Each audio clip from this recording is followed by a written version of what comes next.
Hey y'all, it's your girl KV, and today I'm doing something a little different. I usually do not really get into the in between shows and the gossip talk because I just don't be having time. I be like, okay, let me stick to this schedule of reviewing shows before I try to add anything else in because I be wanting to come to y'all and talk about stuff. It's just I don't be having time. And as y'all be hearing from half my reviews, my baby be on the outside of the door like, Mommy, when you getting off work? Mommy working? Come play.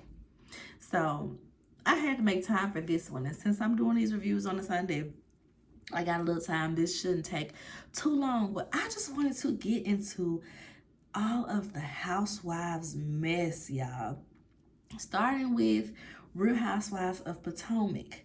So first, we was seeing all of these reports where, oh my gosh, y'all, Wendy and Giselle, they're getting along now. And look, Wendy had her 40th birthday party, and Giselle was there, and she stopped to hug Giselle, y'all. Oh my gosh, what's going on with that? So that was no surprise to me because it's giving that she had to. She had to. Giselle had to be friends. Giselle has to act like she will like Wendy. Okay. Let me tell you why. One, Robin has left the building. She does not have her sidekick that upholds her and she can always film with. She don't have her no more. Granted, she does still have Ashley and Mia, who are more than happy to fill in. Ooh, who are more than happy to fill in. Um, you know, they ain't quite green-eyed bandits because they ain't green-eyed, but they are. They are. The light skin coalition. So we ain't got the green-eyed bandits no more. We got the light skin coalition. What is my Twitter name, y'all? I'm trying to look something up. Unconventional. In case you wanted to follow me on Twitter, y'all, my Twitter name is @_ unconventional. And instead of a C on conventional, it's a K. Okay? Unconventional.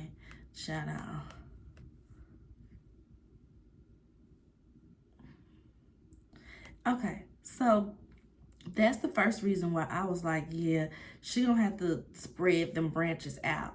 And two, Wendy needs more friends herself because with Candace gone, she ain't got her ace boom coon to be lottie dottie we like to party with. And then also Giselle Giselle needs she needs to show the world that she is not a colorist because the colorist claims be flying, baby. They be flying.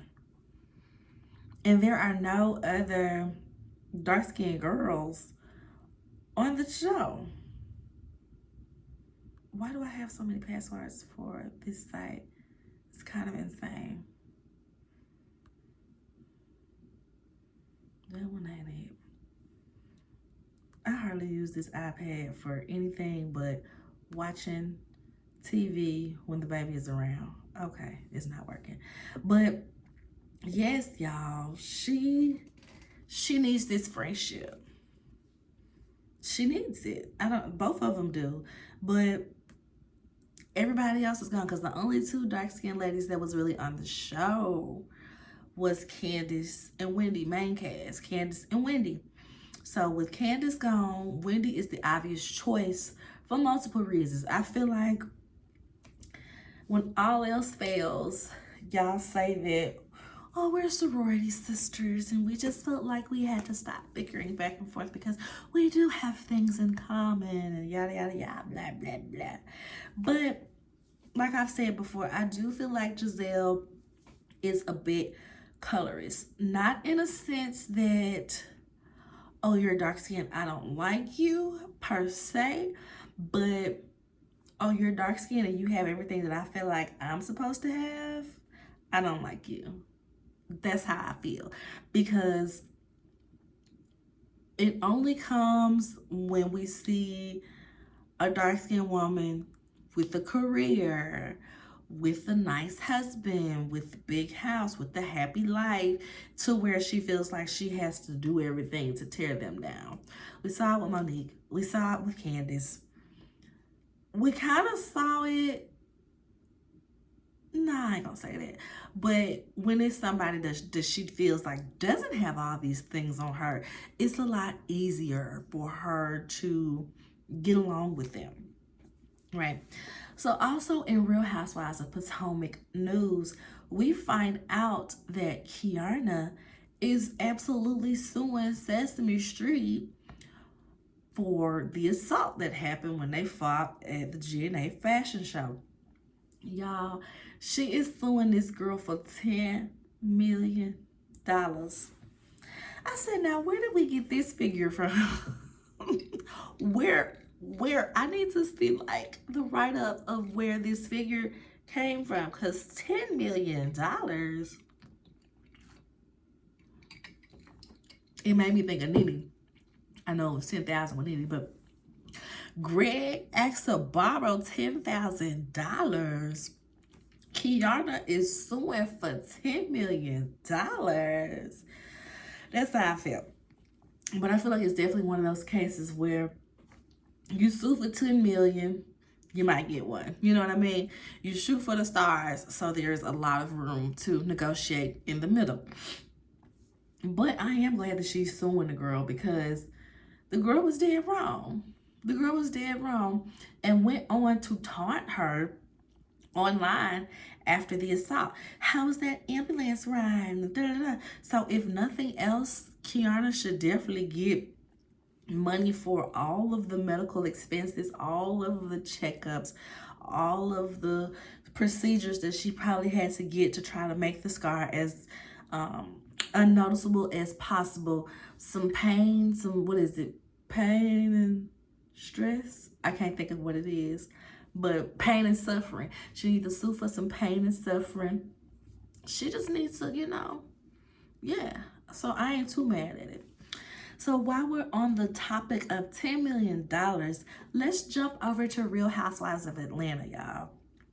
Peter Thomas, or as he said on his little apology video, Peter Anthony Thomas, which cracked me up because I'm like, not your initials being Pat when the people be calling you Patricia. The jokes write themselves. But Peter Thomas, he owes $10 million in taxes because apparently he was not paying his employees. He wasn't paying like taxes on the buildings. A lot, like every restaurant he opened was on some shady stuff because he wasn't paying off his leases. He was just staying in these buildings and not paying the lease or the rent or whatever those payments are. One paying employees, one paying property. He just was being shady all around. I want somebody that's like an accountant or knows a lot about that on YouTube to break it down, because I was a little confused. It was talking about like something about a trust or something. And I was like, well, the building isn't a trust. I was confused about a lot of the stuff. But all in all, the man owed $10 million and has to pay $10 million because he's been doing this for a while. I think it initially started years ago where they started watching him. But like in the past few years, he continued to do these things. I said the IRS will always let you hang yourself. They're not going to confront you when you first start doing some mess, even if they catch it. They claim it take them a while to catch it, but I feel like they just want to see if you're going to keep doing it because you think you can. And then they're going to come and be like, ha, so for these past 10 years, you're supposed to give us X, Y, Z. Because that's what's happening. But my thing with Peter is, who was even giving him business loans to do this in the first place? When we met Peter on Real Housewives of Atlanta, his business Uptown was going under. And as somebody who has lived in Atlanta, I lived in Atlanta for 10 years, I remember driving past Uptown, it being open, it being closed. Other restaurants he had being open, being closed. What is it? Bar one being open, being closed. Being over here, being open, being closed. So the fact that he was still getting business loans was like, who is giving him these business loans if he has so many failed businesses? He has so many failed restaurants, but he is truly staying at it to be a businessman, no matter how terrible his practices is. And it cracked me up because somebody posted on YouTube. They was like, I guess Portia was in line in that clip where she's like, go ask the waitresses how they're being paid. I said, ooh. She may have been on to something because clearly it wasn't money. That's what these court documents are saying. Speaking of Portia, y'all, Portia and Simon have been on each other's necks since, it seemed like right after she announced. Remember she did the video, Portia Williams coming back to Real Housewives. Who said that? But Portia Guabadia is in the building. It seemed like a week after that is when somebody filed for divorce, and they have been in the blogs, online, just dissing each other at least once a week ever since. Like, they will not give us a rest about this, okay? And I know Real Housewives producers had to be like, we brought her back to see this fabulous Nigerian wife life that she's living. They on private jets, they got big mansions, they going to Dubai every other month. Like, they brought her back to see all of that. So for now, we're not going to be able to get all that. And on top of that, Simon is suing her at every turn. You can't film in the house, you can't film in the car, you can't film here, you can't film that. I said, I know production is sitting over there like, oh my gosh, like, what are we actually finna do? Especially, which is the grand finale of the conversation because of topics today, especially after this new mess with Kenya. So, allegedly, Kenya had posted a picture of one of the new girls, Brittany Edie, with a pain in her mouth or something. I'm really not sure. When I first was hearing about this in the blogs, y'all, I was very much like, I'm sure that's not what happened. Kenya don't seem like that type of girl who would be messing up her own event, because this allegedly happened at her salon grand opening, right? I'm like, she wouldn't do her own event like that. This is her business. She wouldn't be doing stuff like that. Well, y'all, it seems like she did. I didn't want to believe it, but I wasn't going to report on it because it was just too new. You never know what's going to come out from things. You might have to make a whole retraction, 2-3 days later. So I'm not really one to, report or speak on something that fresh when it first came out. But we have heard audio of people of the event, of the salon grand opening, where Kenya is talking and she's like, I've told her about my struggles and this and that and da-da-da, and we hear like, oh, like this shock from the crowd, and somebody that sounds like Portia say, that's a penis. You know what I mean? So that was the first thing. And then we saw where somebody took a picture of these little poster boards on the floor, like in the corner of the salon. And the only poster board we saw, the one that was in front, is like, is Brittany Edie the next Jen Shaw? I said, not that you say this lady over here doing insurance fraud or something, because I believe Brittany Edie works in insurance or something. I don't know nothing about these new girls outside of what's been hitting the blogs, but even still, I was like, well, I was just flabbergasted that Kenya would do this at her opening. Kenya, we've seen in the early seasons, Kenya can get real petty. Kenya can get real nasty, okay? So it wasn't that I didn't think she was capable of doing it. I just didn't think that she would do it at her salon opening. Like, this is about me. I'm not finna make this moment about anybody else. I thought that was the mindset that Kenya had, but apparently not, y'all. Apparently not. So even with all that going on, I still was just like, well, we'll see what happens when the show come on.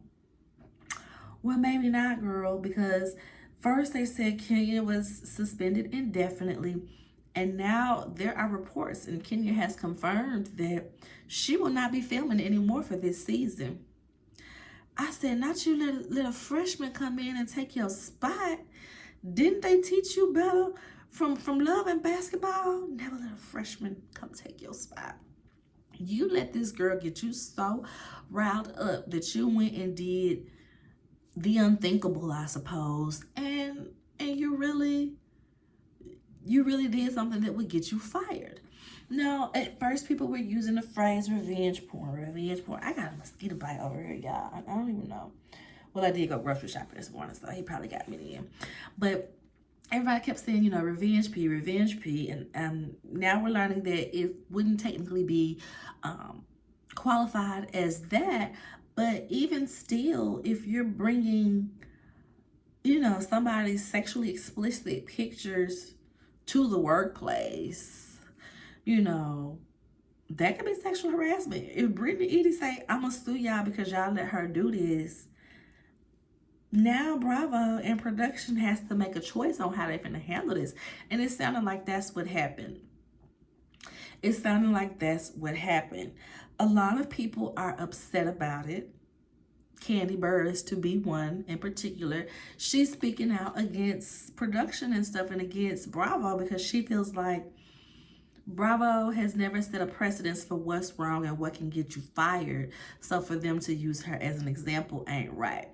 But I'm like, Candy, mama, sit this one out. Granted, her situation was very much different, but Phaedra was fired for rumors on you.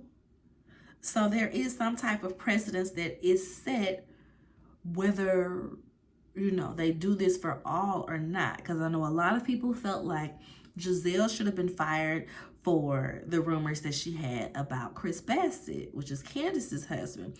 A lot of people felt like she should have been fired or demoted or something like that. I agree. But we have seen people be fired or demoted for their unsavory actions on this show. Kenya has had quite a few, but has never really been reprimanded for them. There's a lot of things Kenya has done in the past where I'm like, girl, you're doing too much. But yeah, y'all, they suspended that girl. She is off the show. And, first she was saying she's going to be vindicated and that ain't what she did. She would never do something like that. And I'm wondering, because some people were saying, like, these pictures were on Britney's OnlyFans. I said, no, she got an OnlyFans. Y'all letting OnlyFans girls to be housewives now? Y'all do need to just scrap everything if that's the case.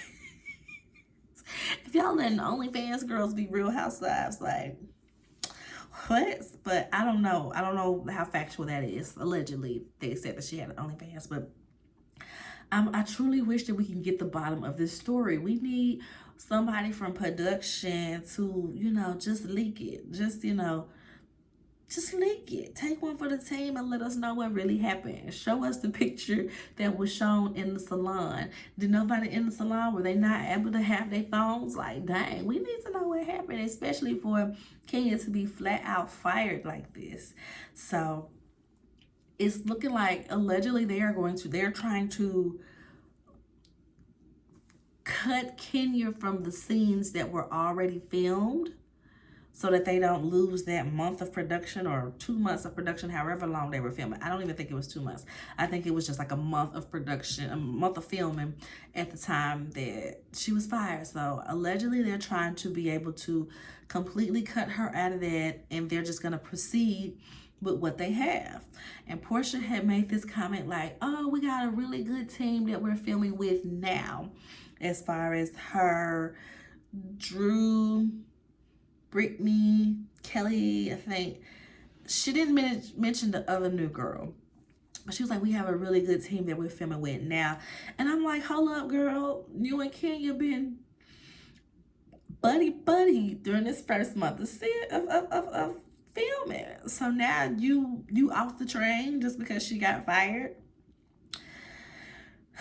Y'all, I wouldn't be mad if they just scrapped the whole season at this point. I'm sorry. I know that, these people were promised jobs, these people were promised chicks, but I feel like they just need to give it up after this season. They just need to give it up. It's not giving what's supposed to be gave. I know Candy is so glad that she jumped ship on this long pause that they had trying to rebuild the cast. I know she is just sitting there like, whoo, won't it do it? Won't he do it? She can go focus on Broadway. She can go focus on, she got a new role on Reasonable Doubt. I believe she is still on The Shy. I'm trying to see my girl get the EGOT status. Y'all know I love me some Candy. I'm trying to see her get to EGOT status. So, yeah, I know she glad that she chucked the deuces on them because they gave her too much time. So, yeah, y'all, that is what's going on in the Black Housewives universe. So much mess, so much confusion. And I'm just like, it's going to be interesting to see how Real Housewives of Atlanta shakes out. I wonder, are they going to shorten the episodes? I feel like that would be my natural next step if I was production. Okay, it's not going like we wanted to. We can't scrap the whole season because we've already put all this money into it. We've already paid the girls. We've already started filming, which they've still scrapped shows before under similar circumstances. But I'm sure they want to see some type of return on investment. And I'm sure they're feeling like, well, the fans are going to tune in to see how we're going to edit Kenya out, how we're going to edit around Portia if she can't film anywhere but her old house, how we're going to introduce these new girls. But I wouldn't be mad if they took them from 20 episodes a season and slide it down to like 12, 10 episodes, 2-part reunion, because I can't see them really keeping our attention for 20-something episodes when the people, the storylines that we were kind of promised, that we were looking forward to, are no longer. I can't see them, keeping us for that long. So, yeah, I just hope that they shorten the season down drastically. And if it works, okay, season 17, y'all can pick up and flesh it out a little more. If it doesn't, scrap the whole things. Put Real Housewives of Atlanta in a casket and bury her. Okay? Give us a Real Housewives spinoff. Didn't they do like some type of spinoff series, like Girlfriends in London or something like that? Like they weren't housewives, but they were fabulous girls who was in. Give us a spinoff. Give us a show with younger girls. Matter of fact, don't give us nothing. Don't give us nothing. We're kind of entering this space where people are kind of getting burnt out of reality television. We are. I see that happening, especially this method, especially this way of reality TV. You're like, oh, here are these 5 women. They're housewives. They're fabulous, and let's see them go to lunch, fight, raise their kids a little bit, work a little bit. I feel like we're over that. Bravo needs to get more creative. Bravo needs to get more creative. Let's give us, bring back the matchmakers, people. Bring them back, because that was a good show. Bring back the matchmakers, people. That's what y'all need to be investing y'all time and money into, because it was a good show. It was something different, because we don't hear about black matchmakers. We don't hear about black people going to matchmakers like that. Bring that back. Bring that back. Go over to, who was it that had Ladies Who List? Go buy Ladies Who List from, was it WeTV? Was it on? Go buy Ladies Who List. Give us real estate. Go pick up Selling Tampa from Netflix.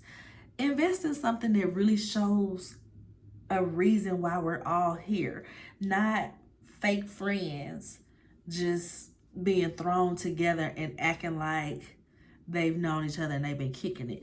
Now, if they don't like each other, they got a reason to not like each other. Like on the little matchmaker show where, you know, people was talking about they was stealing clients and stuff. So they genuinely did not like the other matchmakers for this reason. It wasn't fake beef. It wasn't contrived. Y'all not just giving them a script and they going with it.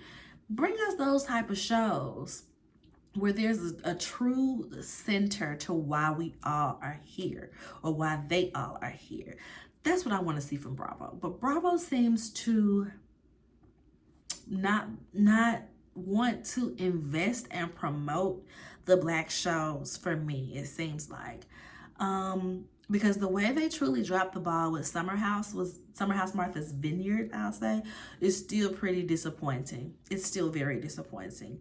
Like, yeah, y'all gave him a season. Yeah, y'all gave him a season 2 to see how he was going to like it. But y'all weren't promoting the show. I only saw commercials for Summer House Martha's Vineyard when I was watching Summer House Martha's Vineyard. If I was watching something else, I did not see those commercials. I didn't. But let it be Below Deck. We see those commercials all day. Okay, so that's my thing about them. But I need them to understand where their bread is buttered, okay?